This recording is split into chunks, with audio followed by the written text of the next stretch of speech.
What's going on, everybody? We got Monday Night Football here. As you can see, Chad's not with us. He usually is for the Monday night games, but he had to work a little later today. So we got Big Mike Rader stepping in.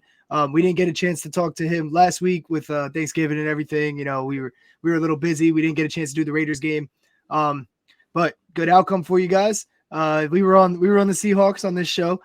So you guys one upped us there. But I said that I was like, look, now that I'm on the Seahawks, hopefully I've been the curse maybe because I've been taking the Raiders every week and they've been losing. And so I'll keep taking the other team and let the Raiders get a little push. Unless you guys want to start tanking, you let me know, Mike, and I'll pick with you guys or against you guys based on that. But we got you for Monday Night Football. We'll do the Raiders this week also. What do you like in this game? We got the Steelers plus 2.5 going to Indianapolis to take on the Colts over under 39.5 points. Steelers money line set at plus 125. It's Jeff Saturday's first primetime game as a coach. What do you think he's going to be able to do? Or him and the Colts, I should say. Well, you know what I think for this game? I think it's first to 20 wins in this situation. I think we're going to get one of those kind of games where we're going to be flirting with that 39.5. I think they'll go over that 39.5. I got like a 23-20 or, something like that. They're going to flirt with that 39.5. They might get it in the fourth quarter. As far as the winner of this game, I'm leaning towards the Colts just based on, their defense is pretty good as far as, giving up points and giving up yards. And going against a rookie quarterback and Kenny Pickett, I think that they're going to give him a hard time. And especially with that pass rush that they have with the Colts, they're going to give that offensive line fits as far as trying to get the ball down the field. So on both sides, I got a Najee Harris and a Jonathan Taylor type of game, grind it out type of game. So, like I said, first to 20 wins, man. I'm feeling a little bit opposite from you. Yeah. I feel like the weak point in the Colts defense is the run game. The Steelers have been getting Najee Harris going, so I agree with that. Like, Najee Harris side of things, but on the other side, I don't know if Jonathan Taylor is going to have that great of a day. You got to remember he's as good as he is and as good as he can be. He's only hit, I think his number set around like 84.5. He's only hit that in 2 games this season against the Raiders and the Texans, who aren't good. They're not great run defenses by any means. They're some of the worst. The Steelers, they're top 6 in rushing yards per game allowed, and up there in yards, rushing yards per attempt also. So I kind of see Jonathan Taylor maybe getting stuffed even against the Eagles. Everybody's been running on the Eagles the past couple weeks.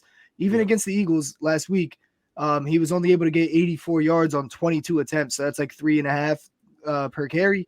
Not great. So I do think that Matt Ryan might have to get involved and pass the ball a little bit more. I agree with your, the side on Najee Harris, and I agree with them getting pressure.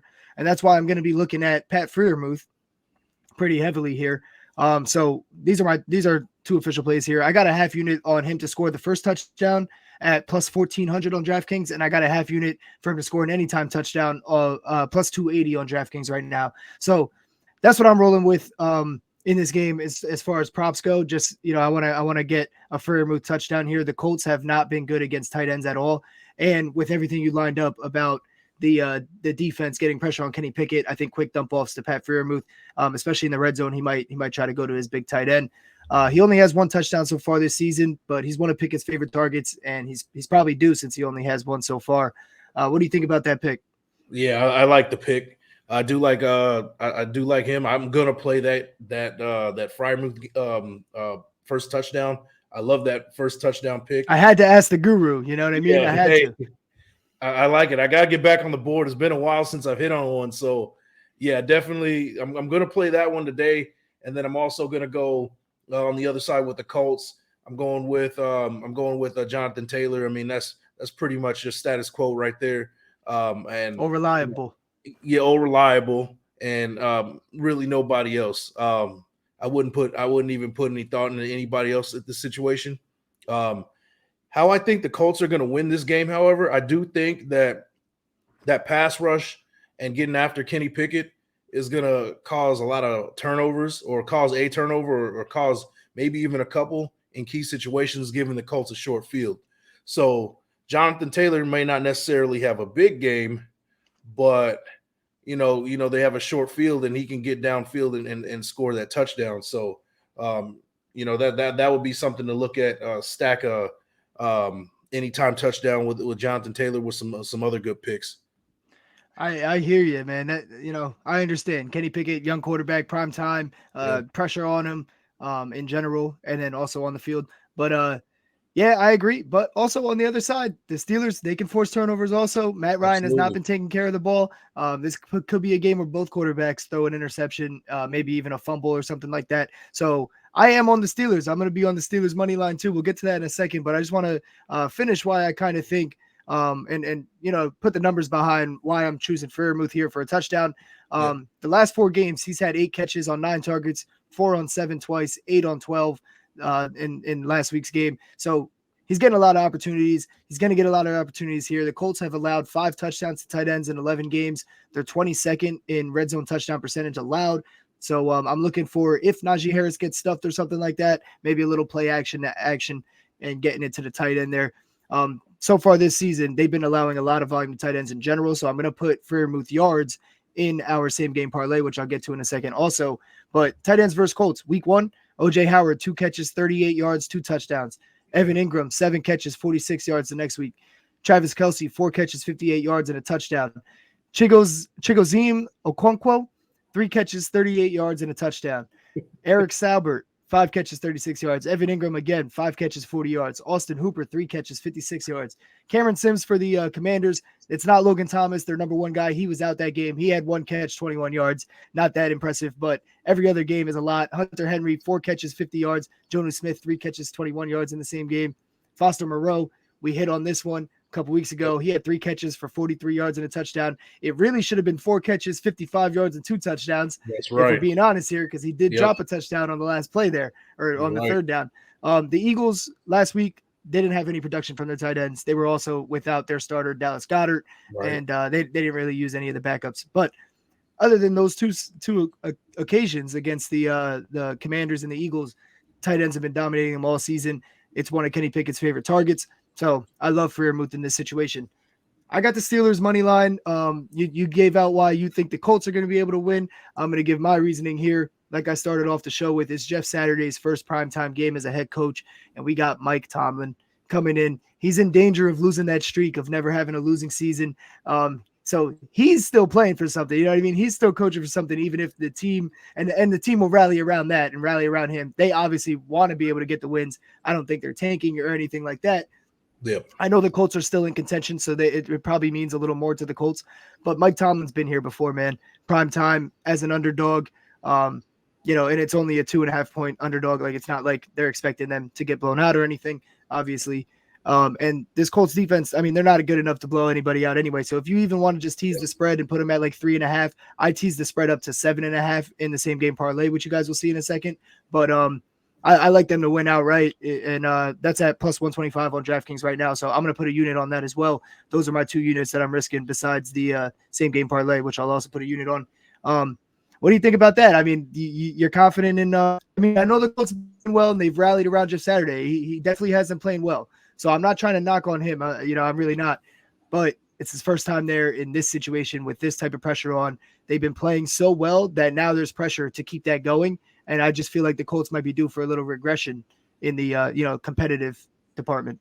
Yeah, I mean, you make great points. You fire points, man.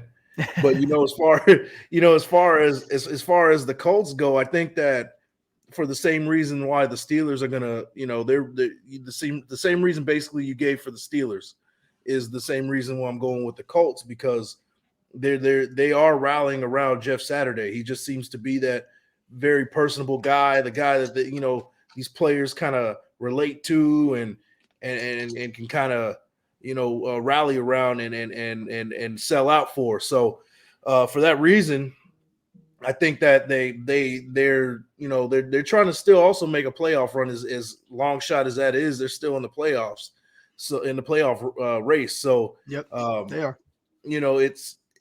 I've seen it time and time again. It's when these new interim coaches come in, you have a solid nucleus, you got talent on both sides of the ball. We saw it with the Raiders last year with Rich Bisaccia.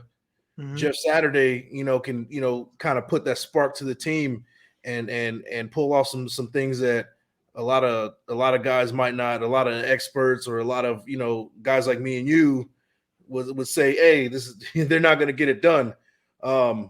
I think that they could get it done with the pieces that they have and the right spark. I don't think it's a really X's and O's type of thing. I think Jeff Saturday is good enough with the X's and O's. I think they just needed a motivator at this point, and I think they're at home as well, and I think that's going to be a big lift up for them. And it's going to be a close game. It's going to be a field goal, settled with maybe final field goal type of game. I agree. So, yeah. It's going to be a close one, but I lean towards the Colts in this situation. Hey, you make some fire points as well, bro.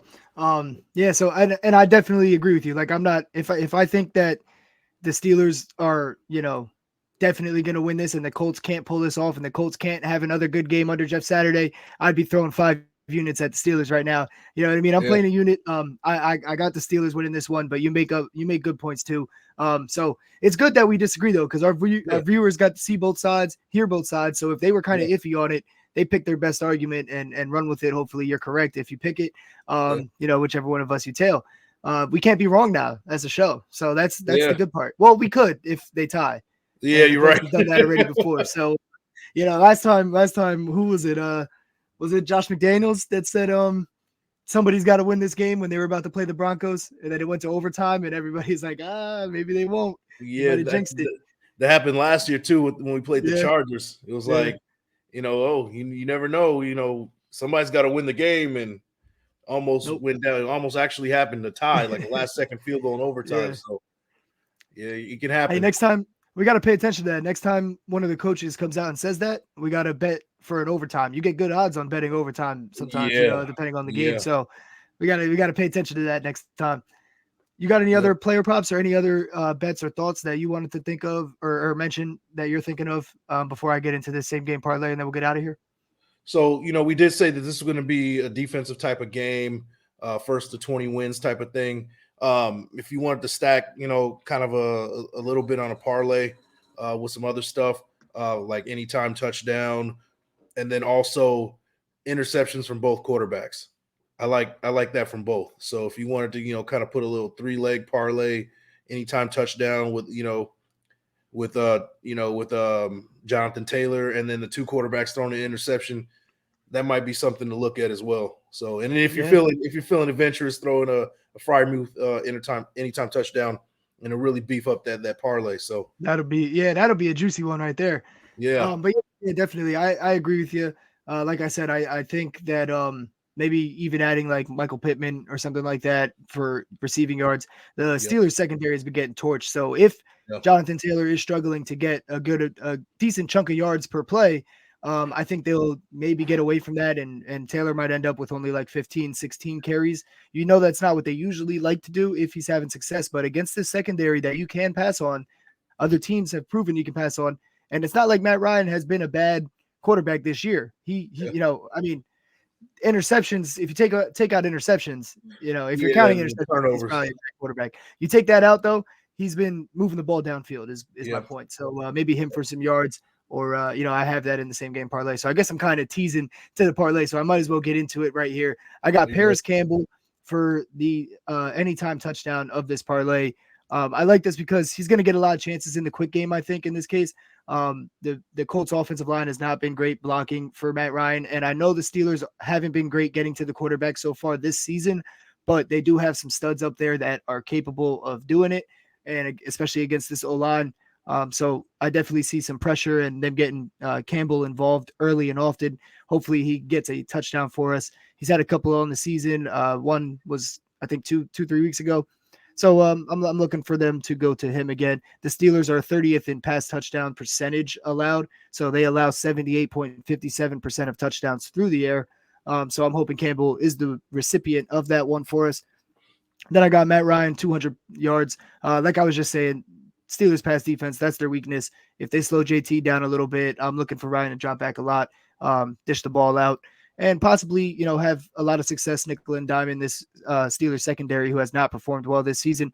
Freiermuth yards, we talked about that already, about how the Colts just allow a lot of yards to the tight ends. And then I got the Steelers plus 7.5 teased it up just to play safe. I just don't think this Colts offense is good enough to beat this team by more than 7. I don't think they're good enough to beat any team by more than 7, really. So that's one of those where it's like, no matter who they're playing against, I just don't see them putting up enough points to outscore the Steelers by more than 7. I do have the Steelers winning, but obviously playing it a little safer here in the same game parlay in case they don't win. We still have a chance at cashing this.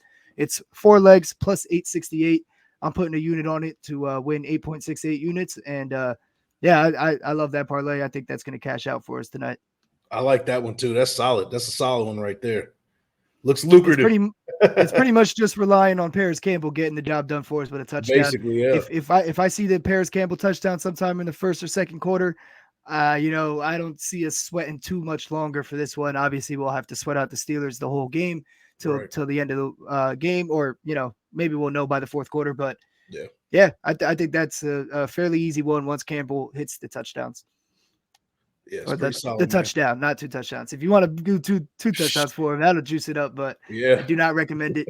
We're going to be back with Mike later on this week for the Raiders game, probably a couple others as well. As long as time permits, we'll figure it out. And then me and Chad are going to be back. You'll see a video tomorrow morning with our early lines picks as well. Obviously, Thursday night football also. And other than that, just stay tuned, man. Hit that subscribe button, hit that like button, drop a comment if you like the picks. If you're tailing us or fading us, let us know. Or let us know what you like, and we'll get back to you before game time. So, peace. Peace. Best of luck betting, everybody. That's right.